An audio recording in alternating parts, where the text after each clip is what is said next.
আরজিকর কাণ্ডে কলেজ পড়ুয়াদের মতামত নেওয়ায় এআইডিএসও ছাত্র নেতাদের মারধর করার অভিযোগ উঠল বালুরঘাটে। অভিযোগের তীর বালুরঘাট কলেজ তৃণমূল ছাত্র পরিষদের সদস্যদের বিরুদ্ধে।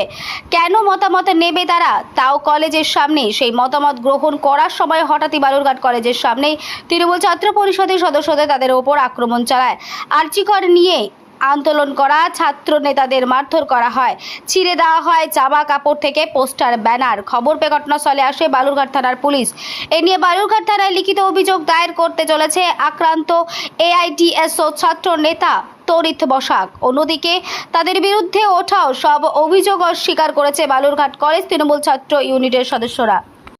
পূর্ণভাবে সব রকম বিক্ষোভ যারা আছে তারা করুক, ঠিক আছে, আমাদের কোনো নেই, কোনো বাধা সৃষ্টি করার কোনো ব্যাপারই নেই। কিন্তু ওরা একটা স্লিপে হচ্ছে ওদের মতামত জারি করছিল যে স্টুডেন্টের কাছে কী মতামত, ঠিক আছে, কিন্তু